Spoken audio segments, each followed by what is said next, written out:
G is equal to, इसमें इस type की मैट्रिक्स है जिसमें सेकंड, थर्ड और फोर्थ एंट्री है वो क्या है, मस्ट बी 0। इस टाइप की मैट्रिक्स और ऑर्डर कितना है 2 क्रॉस 2 का। सच दैट जो एंट्रीज है वो कहां से आ रही है, रियल नंबर से आ रही है, ठीक है। और कॉम्पोजिशन क्या है, ऑर्डिनरी मैट्रिक्स मल्टीप्लिकेशन।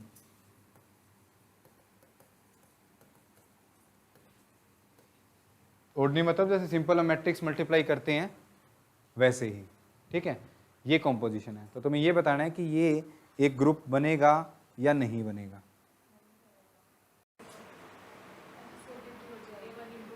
तो मैट्रिक्स है, अभी मैंने बताया एसोसिएटिव चेक करने की जरूरत नहीं है क्योंकि मैट्रिक्स आर ऑलवेज एसोसिएटिव, ठीक है। तो देखो सबसे पहले क्लोजर प्रॉपर्टी, मान लो इसमें पहली मैट्रिक्स ली मैंने A0 0 0, ठीक है। दूसरी मैट्रिक्स ली मैंने इसी टाइप की B0 0 0, ठीक है। तो क्या इनकी प्रोडक्ट क्या आएगी,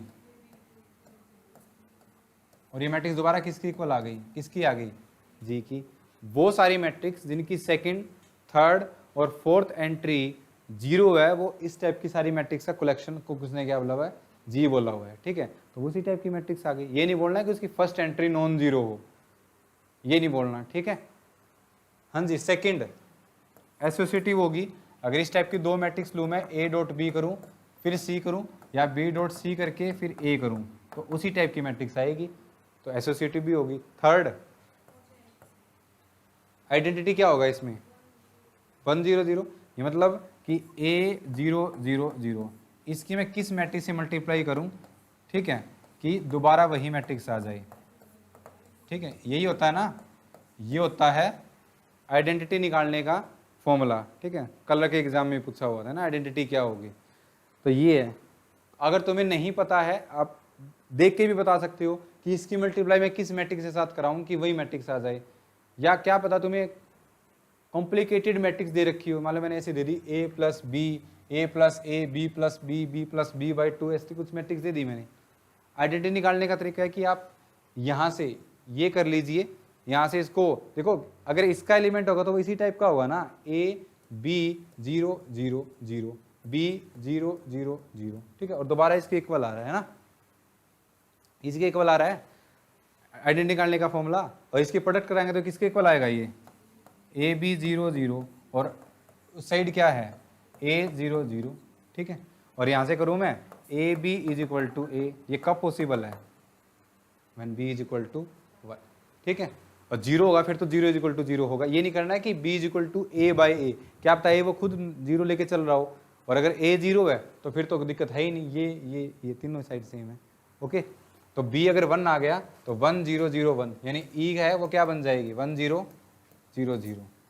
और फोर्थ इनवर्स चाहिए तुम्हें, तो इनवर्स निकालने का फॉर्मूला कैसे निकाले, देखो फॉर्मूला क्या होता है A 0 0 0, यहाँ से कोई दूसरी मैट्रिक्स ले ली तुमने, वो क्या ले ली B 0 0 0, और इस तरफ क्या लेना है 1 0 0, आइडेंटिटी लेते हैं ना 1 0 0 0, ठीक है। यानी A dot B is equal to E, then B is equal to A inverse, ठीक है। तो ये जनरल मेथड होता है। अभी प्रोडक्ट करेंगे तो ये AB 0 0 0 इज इक्वल टू 1 0 0 0, इसका मतलब AB की वैल्यू क्या आ गई, तुम्हें किसकी वैल्यू चाहिए B की, तो B की वैल्यू क्या आ जाएगी 1/A। मतलब कोई मैट्रिक्स है और तुम इसका क्या चाहिए इनवर्स है, तो जो एलिमेंट आप लेके चले हो वो पहली बात तो नॉन जीरो हो, ठीक है, नॉन जीरो हो। A ले लिया तुमने यहाँ पे, ओके, उसका इनवर्स चाहिए तो यहाँ पे क्या होना पड़ेगा 1/A, और अगर A 0 हो गया तो A 0 हो गया तो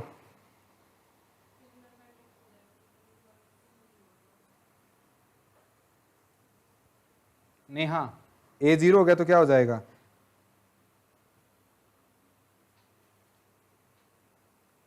if I take A is equal to, गड़बड़ हो जाएगी ना 1/0 एग्जिस्ट, मतलब 0 0 0 0 मैट्रिक्स का इनवर्स एग्जिस्ट नहीं करेगा, इसलिए फिलहाल अगर देखें तो ये ग्रुप नहीं बनेगा, ठीक है। लेकिन अगर मैं यहाँ पे ये कर दूं फिर बन जाएगा, ठीक है। पहले बताओ बन रहा था, किस एलिमेंट में दिक्कत आ रही थी, जीरो मैट्रिक्स में। अगर आप 2 क्रॉस 2 की जीरो मैट्रिक्स ले लोगे तो उसका इन्वर्स एग्जिस्ट नहीं कर रहा था, ठीक है। तो इसलिए ऐसे देखते हैं। हाँ जी, नेक्स्ट क्वेश्चन करिएगा।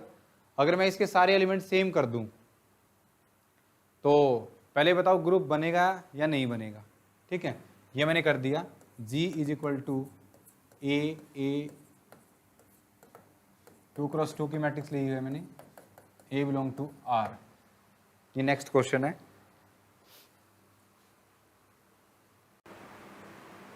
नेक्स्ट मैंने जो सेट दिया हो उसमें मैंने बोल दिया कि सारी की सारी एंट्री क्या है, सेम है। पिछले क्वेश्चन को देखते हुए मैंने ए को क्या कर दिया, नॉन जीरो, ठीक है।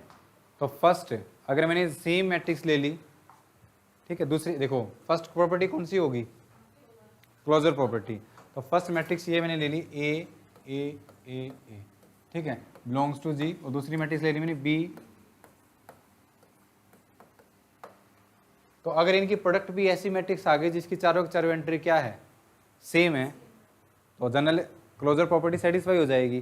तो बताओ इसकी प्रोडक्ट किसके साथ करूँ, क्या आंसर आएगा, A B plus A B, है ना।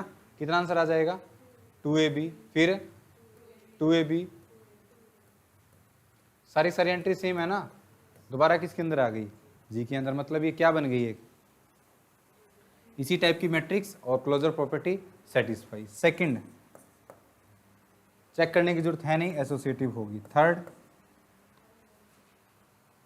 आइडेंटिटी एलिमेंट एग्जिस्ट करेगा, निकालना सिखाया था ना आइडेंटिटी एलिमेंट। क्या करो आप, यहां से एक एलिमेंट उठा लो ए, ठीक है, ए स्टार, क्या किसके साथ कंपोजिशन कराऊं कि वही आ जाए, है ना। एक ले लीजिए आप, यहाँ पे बी, आंसर क्या आ जाए दोबारा, तभी तो आइडेंटिटी एलिमेंट होगा। इसको क्या बोल देंगे, आई। तो बी की वैल्यू चाहिए तुम्हें ए की फॉर्म में, तो मल्टीप्लाई अभी तो करवाइए, इसकी मल्टीप्लाई क्या आ जाएगी, 2ab, ठीक है, 2ab, और यहाँ से फिर 2ab की वैल्यू किसके इक्वल आ जाएगी, ए के इक्वल। अब मैं कर सकता हूँ कि 2b is equal to a by A, क्योंकि a क्या लेके चले हो तुम, नॉन जीरो। तो 2b की वैल्यू कितनी आ गई, 1, b की वैल्यू कितनी आ गई, 1/2। यानी इसमें जो आइडेंटिटी मैट्रिक्स बनेगी वो बनेगी 1/2, 1/2, 1/2 और 1/2, ठीक है। This is the identity element of this set, ठीक है। नेक्स्ट इनवर्स चाहिए, तो इनवर्स के लिए क्या करोगे, यानी एक ये तुमने ले लिया ए सिंपल एलिमेंट, ठीक है। इसकी कंपोजिशन में किसके साथ कराऊं कि तुम्हारे पास 1/2, 1/2, 1/2 और 1/2 ये एलिमेंट आ जाए, ठीक है।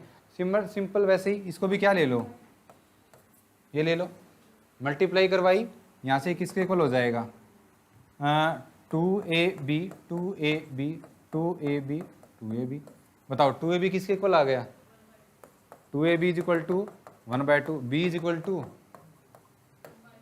1/4। तो किसी भी एलिमेंट का, किसी भी एलिमेंट मतलब मैट्रिक्स, उसका तुम्हें क्या चाहिए, इनवर्स। तो 1/4 इंटू वो उसका इनवर्स हो जाएगा। और कर सकते हैं ना 1/4 है, क्योंकि a को तुम क्या लेके चले हो, नॉन जीरो, ठीक है। तो इसका मतलब हर एक मैट्रिक्स का इनवर्स एग्जिस्ट करता है corresponding to this identity, and this simplifies that जो सेट मैंने दिया है वो भी क्या बनेगा, एक ग्रुप बन जाएगा। If a is non zero, a zero हो गया तो यहाँ भी गड़बड़ आएगी, ठीक है, और यहाँ भी गड़बड़ आएगी, क्योंकि a नॉन जीरो हो गया तो उस टाइप के एलिमेंट का इनवर्स एग्जिस्ट नहीं करेगा और फिर आइडेंटिटी भी नहीं बनेगी, ठीक है। क्लियर है।